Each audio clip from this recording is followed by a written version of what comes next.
கையில் கிடைச்சது தொலைஞ்சா இன்னும் ரொம்ப பிடிச்சது கிடைக்கும். ஆனா ஆசை அடக்கிட தெரிஞ்சா இந்த உலகம் கலடியில் கிடக்கும். என்ன பார், நான் கைய தட்ட உண்டாச்சு உலகம். ஹே, நான் சொன்ன பக்கம் நிக்காம சொயலும் வா, என் கூட சேர்ந்து கூத்தாட நேலும். என் ஆளு ராஜா, நீ என் கூட நில்லு. Thank you thank you thank you.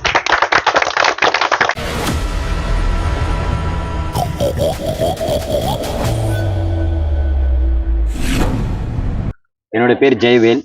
Ram Abdullah ஆண்டனின்னு ஒரு திரைப்படத்தை எடுத்திருக்கேன். ஒரு சின்ன திரைப்படம். இதை பெரிய படமாக ஆக்குறது எல்லாரோட மக்கள்கிட்டையும் மீடியா கிட்டையும் இருக்கு. அதில் என்னோட முதல் ப்ரொமோஷனாக பார்த்தீங்கன்னா பணமட்ட சேனல், உங்கள் யூடியூப்ல சேனலை நோக்கி முதல் முறையாக நாங்கள் அடியெடுத்து வச்சிருக்கோம். இது ஏன் முதல்ல இங்கே வச்சேன்னா, நீங்கள் எல்லாரும் எல்லாரையும் எனக்கு ரொம்ப பிடிக்கும். அடிமட்டத்துல இருந்து எவ்வளோ ஒரு கலைஞர்கள்லாம் எப்படிலாம் உருவாங்கன்றதுக்கு ஒரு எக்ஸாம்பிளுக்கு உங்களோட உழைப்பு, உங்களோட ஒரு தியாகன்றது நான் நல்லா புரிவேன். நான் மனசு ரொம்ப வலிக்கும் போது கூட உங்களோட சேனல் தான் பார்த்துட்டு நான் அவ்வளோ ஹாப்பினஸாக இருப்பேன்.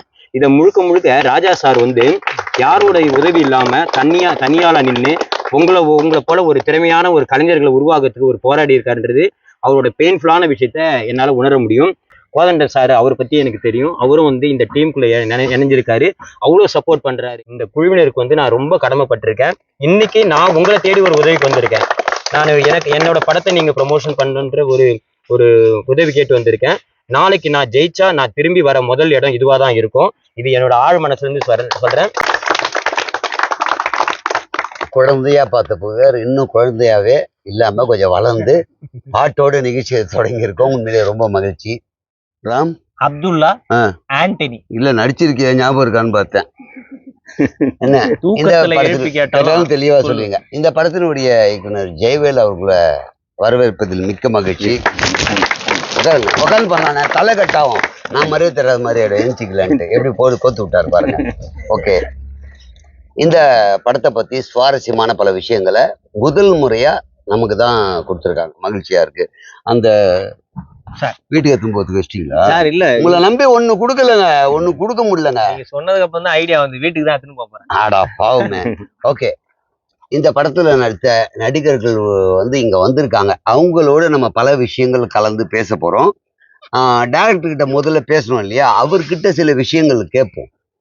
நீங்க இந்த 3 பேரை சூஸ் பண்ண என்ன சார் காரணம்? கண்டிப்பா இது பாத்தீங்கன்னா முதல்ல இந்த ஆண்டனி கேரக்டர் பாத்தீங்கன்னா இந்த பூவியார் பண்ணிருக்காரு, சூப்பர் சிங்கர் பூவியாரு. இவரை பாத்தீங்கன்னா சின்ன வயசுல இருந்து இவர் பண்ணும்போது எனக்கு பிடிக்கும் எல்லா ப்ரோக்ராமும். அவரும் பாத்தீங்கன்னா ஒரு ஏழ்மை குடும்பத்துல இருந்து அவரோட திறமையினால வளர்ந்தாரு. நான் பார்க்கும் போதே அவர்கிட்ட ஒரு ஈர்ப்பு தெரிஞ்சுது. ஆண்டனி கேரக்டர் பூவியார் அவர்கள் பண்ணிருக்காரு. ஓகே, அடுத்தது அப்படியே கொடுங்க. அடுத்தது ராம் கேரக்டர் ராம் அஜய் அர்னால் பண்ணிருக்காரு. ஓகே, சாந்தமான பையன்றனால ராம் கேரக்டர் அவருக்கு அந்த கேரக்டர் கொடுத்தாங்க. அடுத்தது அப்துல்லா கேரக்டர். இவர் படத்துல பாத்தீங்கன்னா ஒரு கரடு முரடா இருக்கிறதுனால அந்த கேரக்டர் இருக்கனால அவரை சூஸ் பண்ணிருக்கீங்க. Okay, right sir. இந்த படம் உடைய கதை எப்போ எழுதப்பட்டது? எவ்வளவு நாள் கழிச்சு இது படம் பண்ணி? ஒரு 4 வருடத்துக்கு முன்னாடி எழுதுனது கதை. ஆனா அது ப்ரொடியூசர் கிடைக்காத காரணத்தினால மேலும் நானே கொஞ்சம் சிரமப்பட்டு கஷ்டப்பட்டு இப்போ கிடைச்சிருக்கு. படம் பண்ணி சீன் சொல்லி தரும் போது எப்படி ஃபீல் பண்ணுவீங்க? ஏன்டா சிக்கணும்னு நினைப்பீங்களா, இல்ல நல்லாதான் சொல்லி தரான்னு நினைப்பீங்களா, இல்ல இதை பண்ணணும்னு நினைப்பீங்களா?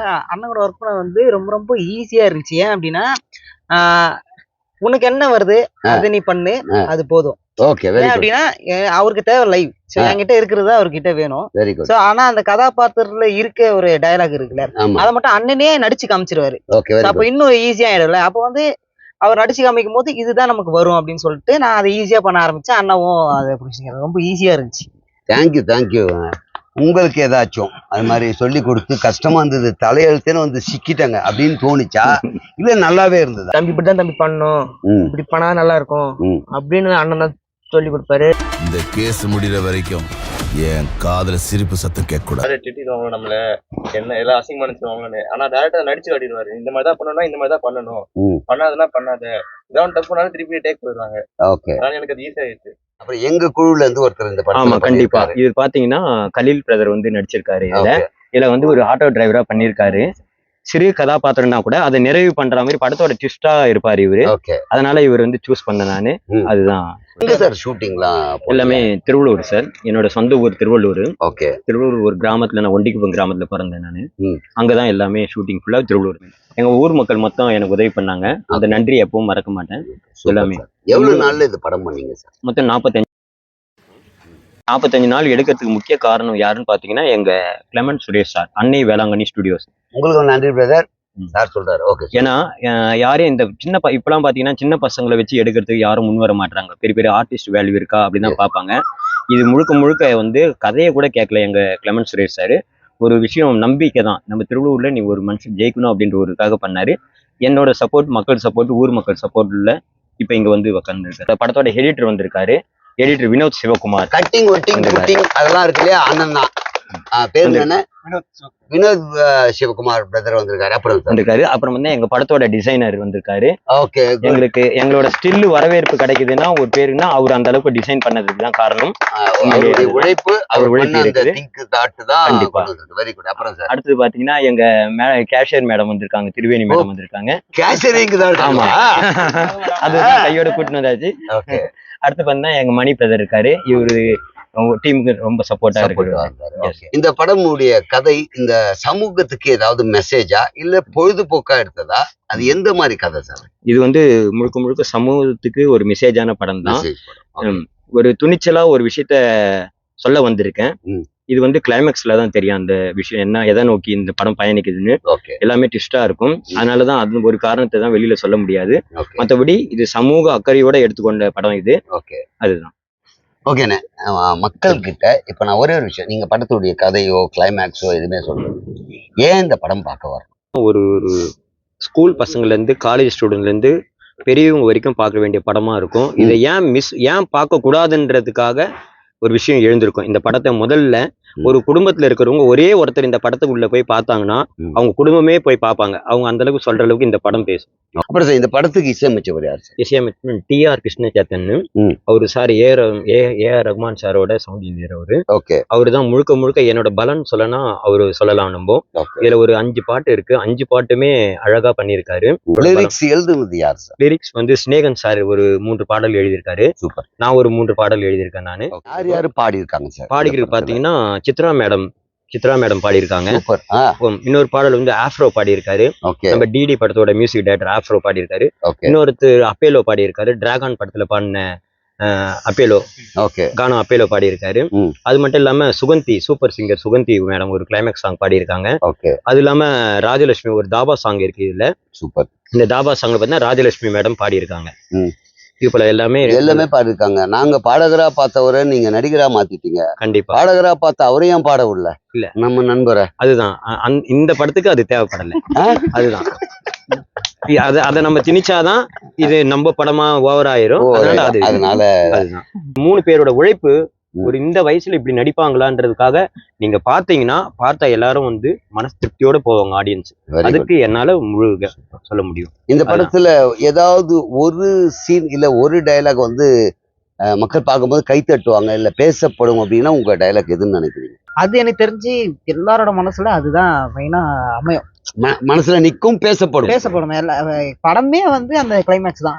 அந்த கிளைமேக்ஸ் நடக்குதுல ஒரு லாஸ்ட் கிளைமேக்ஸ் நடக்கும்போது அதுதான். அது வந்து நாங்க 3 பேருமே பண்ணிருக்கோம். எனக்கு தெரிஞ்சு எனக்கு தனியா அது எனக்கு ஒண்ணு வச்சிருக்கு கிளைமேக்ஸ்ல. அது எனக்கு பேசப்படும் அப்படின்னு நான் கண்டிப்பா சொல்லுவேன், உறுதியா சொல்லுவேன். Okay, super. உங்களுடைய இது படத்துக்கு நிறைய பேர் உதவி இருப்பாங்க. யாருக்கெல்லாம் நன்றி சொல்லணும் இந்த நேரத்துல நீங்க சொல்லிக்கலாம்? கண்டிப்பா நான் சொல்லணும். என்னோட கேமராமேன் எல்கே விஜய் சார். அவருக்கு முழுக்க முழுக்க நன்றி. ரொம்ப ஹார்ட் ஒர்க்கரு, சோர்வடையாதவர், அவ்வளவு சுறுசுறுப்பா இருப்பாரு. கண்டிப்பா அவருக்கு ஒரு நன்றி சொல்லணும். அடுத்தது பாத்தீங்கன்னா என்னோட தம்பி கூட பிறக்காத சகோதரர் போலதான். அவ்வளவு விஷயம் இந்த படம் இவ்வளவு நல்ல படமா வந்திருக்கு காரணம் என் தம்பி வினோத் சிவகுமார். அது இல்லாம ஆர்ட் டைரக்டர் சீனு சார் இருக்காரு. அதுலயும் குறிப்பா பண்ணா முரளின்றவர் இருக்காரு. அவர் வந்து நான் அந்த லொகேஷன் போறேன்னா எப்போ பார்த்தா அங்க வந்து எல்லா ப்ராப்ஸும் இருக்கும். அந்த அளவுக்கு எனக்கு என் வேலையை சிரமம் இல்லாம பண்ணதுக்கு முக்கிய காரணம் முரளி, அவருக்கு நான் கடமைப்பட்டிருக்கேன். அப்புறம் பாத்தீங்கன்னா எல்லாருமே என் கூட ஒர்க் பண்ண ஆர்டிஸ்டுங்க. முக்கியமா சொல்லணும், தீனா அண்ணனை பத்திலாம் சொல்லணும் அதிகமா. அவங்களாம் வந்து என்னன்னா பெரிய ஆர்டிஸ்ட், புது படம்னு அப்படி பிஹேவ் பண்ண மாட்டாங்க. தீனானனா இருக்கட்டும், ராமமூர்த்தி ஐயா இருக்கட்டும், சாம் சார் இருக்கட்டும், வினோதினி மேடம் இருக்கட்டும், பிக் பாஸ் அர்ணவ் இருக்கட்டும், ரமா மேடம் இருக்காங்க, எல்லாமே பெரிய ஆர்டிஸ்ட்டுங்க தான். பசங்களை தம்பி விட்டுட்டு பசங்க, இந்த 2 பசங்க நாங்கள் மட்டும்தான் புதுசு. மீதி எல்லாரும் பார்த்தீங்கன்னா ஃபெமிலியர் தான். இவங்க எல்லாமே பார்த்தீங்கன்னா இன்னும் நிறைய பேர் விடுபட்டிருக்கு. பட் எல்லாரோட உழைப்பு தான் இந்த ராம் அப்துல்லா ஆண்டனி. இவங்க வந்து என்னன்னா பெரிய படத்துல நடிச்சவங்க எல்லாருமே நம்ம படத்துல இருக்காங்க. அப்படி அவங்க பிஹேவ் பண்ணவே இல்லை. இன்னும் கோ டைரக்டர் பத்தி சொல்லணும். ஸ்டாலின் நாகராஜன் சொல்லிட்டு இருந்தாரு. அசிஸ்டன்ட் டைரக்டர் கம்மி தான் எங்களுக்கு. இருந்தாலும் அவர் ஒருத்தரே வந்து சுத்தி அவ்வளவு வேலை பார்ப்பாரு. அந்த அளவுக்கு ஒரு நல்ல மனிதர்கள். எல்லாரும் டீம் ஒர்க் தான் இது. அதுதான் நிறைய பேர் ஹெல்ப் பண்ணிருக்கீங்க, நிறைய பேர் சொல்லியிருக்கீங்க. உங்க எல்லாருக்கும் நன்றி. ஆனா ஆண்டனி அப்துல்லாவுடைய நன்றி சொல்லணும்னா சாரோட சிஸ்டருக்கு முதல்ல நன்றி சொல்லியாங்க. அவங்கள வந்து மறக்கவே கூடாது. சாரோட சிஸ்டர் வந்து இந்த படத்துக்காக அவ்வளவு உழைச்சாங்க. ஒரே ஒரு உதாரணம் சொல்லலாம். இது என்னோட தங்கைன்றதுக்காக நான் சொன்னா தவறா போகும். இருந்தாலும் இதை ஒரு சொல்ல வேண்டிய இடத்துல இருக்கேன். நான் காலையில ஒரு சீன் இருக்கு. அங்க பார்த்தீங்கன்னா பசங்க வந்து சிகரெட் கொளுத்துற மாதிரி ஒரு சீன் இருக்கும். அந்த சிகரெட்டோட துண்டுங்க, பீடி துண்டுங்க, சிகரெட் துண்டுங்க வேணும்னு சொன்னாங்க. நான் என்ன பண்ணேன், அன்னைக்கு முன்னாள் வந்து ஷூட் முடிச்சுட்டு அங்க ரெசார்ட்ல இருந்து வீட்டுக்கு போயிட்டு இருக்கேன். வீட்டுக்கு போகும்போது எங்க ரயில்வே ஸ்டேஷன் தாண்டி போகும்போது பார்த்தா தூரத்துல பார்த்தா யாரோ பொறுக்கின்னு இருந்தாங்க. என்னடா யாரா இருக்கும், அப்படி கிட்ட போனா எங்க தங்கச்சி. என்னன்னு பார்த்தீங்கன்னா அந்த பீடி துண்டு, சிகரெட் துண்டுங்க, அதை அவங்க பொறுக்கி பாக்ஸ்ல போட்டு வச்சு எனக்கு ஷூட்டிங் ஸ்பாட்டுக்கு நான் என்ன கேட்கறனோ இது வரைக்கும் பண்ணி கொடுத்தாங்க. ஒரு விஷயம் எல்லாமே. அதனால இது சாரி, இது நான் சொல்ல வேண்டிய இல்லை. இருந்தாலும் ஒரு உழைப்பு, உழைச்சவங்க கிட்ட எல்லாரும் முன்னாடி சொல்றதுல எனக்கு ஒரு இது இல்லை. இதை நான் பெரிய மேடையில சொல்ல வேண்டிய அவசியம் இல்லை. உங்களை போல ஆட்களுக்கு நான் சொன்னேன்னா இது என்னோட வழிகளை புரிஞ்சுப்பீங்கனால இதை ஷேர் பண்றேன். மற்றபடி வேற ஏதோ ஒரு சிம்பதி கிரியேட் பண்றதுக்காக எதுவும் கிடையாது. இது நன்றி. உட்காந்து சொல்றேன், வயசாயிடுச்சுன்னு நினைக்காதீங்க, வேணா எந்திரிச்சு கூட சொல்றேன். ஓகே, எல்லாருக்குமே நன்றிண்ணே, மிக்க நன்றி. ஓகே, இந்த படம் வெற்றி அடைய முழு ஆதரவையும் முழுமையா தருவீங்கன்னு எதிர்பார்க்கிறோம். நிச்சயமா இந்த வெற்றி, திருப்பி சொல்றேன், அது மக்களுடைய வெற்றியா இருக்கும். ஏன்னா இந்த சமூகத்திற்கு ஒரு கருத்தை வெளிப்படுத்தி இருக்காங்க. அந்த கருத்தை கொண்டு சேர்க்க வேண்டியது உங்ககிட்ட தான் இருக்கு. என்னதான் மீடியாக்கள் உழைத்தாலும், என்னதான் மீடியால பேசினாலும், நிச்சயமா வெற்றி என்பது உங்களுடைய கையில தான் இருக்கு. கண்டிப்பா கொடுப்பீங்கன்னு எதிர்பார்க்கிறோம். படம் எவ்வளவு நாள்ல ரிலீஸ் ஆக வாய்ப்பு இருக்குங்க? வருகின்ற அக்டோபர் 31 படம் ரிலீஸ் ஆகுது. அக்டோபர் 31 திரையரங்கத்துல போய் பாருங்க. தமிழகம் முழுவதுமாக இந்த படம் ரிலீஸ் ஆகுது. இந்த படம் வெற்றி அடைய முழு ஆதரவை தருவீர்கள் என்ற நம்பிக்கையோடு நான் நன்றி சொல்லிக்கிறேன். அதே மாதிரி எல்லாருமே ஒரு முறை உங்களுக்கு நன்றி சொல்லுவாங்க. நீங்க பொதுமக்கள் நன்றியும் தேட்டருக்கு வாங்க. அதுல முக்கியமா இன்னொரு பதிவு பண்ண, எனக்கு ப்ரொடியூசர் பிடிச்சி கொடுத்த என்னோட நண்பர் அவர் அகஸ்டின் ஒருத்தர்.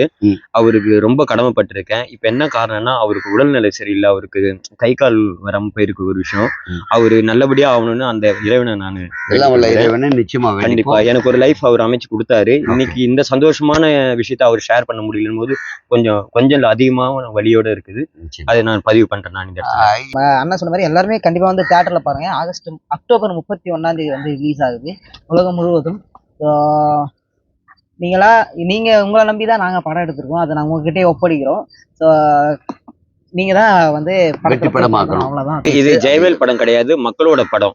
இது உங்களோட படம், உங்களுக்கு பிடிச்ச மாதிரி எடுத்திருக்கேன். அக்டோபர் 31 தமிழகம் முழுவதும் திரையரங்குகளில் நீங்க பார்க்கலாம். இதை மறக்காம எல்லாரும் தியேட்டர்ல வந்து பார்க்கணும்னு, உங்களோட ஆசீர்வாதம் கிடைக்கணும்னு உங்களை கையெடுத்து கும்பிடுகிறேன். மக்களே எல்லாரும் வந்து தியேட்டர்ல பாருங்க. சார் எனக்கு 2 சீன் குத்திங்க, நம்ம ஏரியால 2 கட் அவுட். நீங்க 20 சீன் குத்துட்டீங்கன்னா 20 கட் அவுட் வச்சிருப்பாங்கன்னு சொல்லிக்கிட்டு கண்டிப்பா மக்களே எல்லாரும் வந்து பாருங்க. இது வந்து ஒரு புதிய படைப்பு, புதியவர்களால் படைக்கப்பட்ட ஒரு படைப்பு. நீங்க எல்லாம் சப்போர்ட் பண்ணுங்க. பணமட்டையில இருந்து எனக்கும் அண்ணன் வந்து ஒரு ஆதரவு கொடுத்துருக்காங்க, வாய்ப்பு கொடுத்துருக்காங்க. உங்களுக்கு ஒரு நன்றியை தெரிவித்துக் கொண்டு, இந்த திரைப்பட குழுவிற்கு மீண்டும் நன்றியை தெரிவித்துக் கொண்டு, அனைவரும் திரையரங்கில் வந்து இந்த படத்தை கொண்டாடுமாறு பணமட்டை குழுவின் சார்பாக வேண்டி விரும்பி கேட்டுக்கொள்கிறோம். எப்பவும் போல உங்க கமெண்ட் கொடுக்கறவங்களை நாங்க எப்பயுமே மறக்கிறதும் இல்லை. ஏன்னா உங்களால தான் ஒவ்வொரு ஸ்டெப்பும் நாங்க மேல வந்துட்டு இருக்கோம். அதனால உங்களுக்கும் மனமார்ந்த நன்றி, பார்த்தவங்களுக்கும் நன்றி, இந்த வீடியோ போட்டப்புறம் பார்க்கறவங்களுக்கு நன்றி. முக்கியமா இதை பார்த்துட்டு தியேட்டருக்கு வந்து பாருங்க. சரிங்களா? நன்றி. தேங்க்யூ.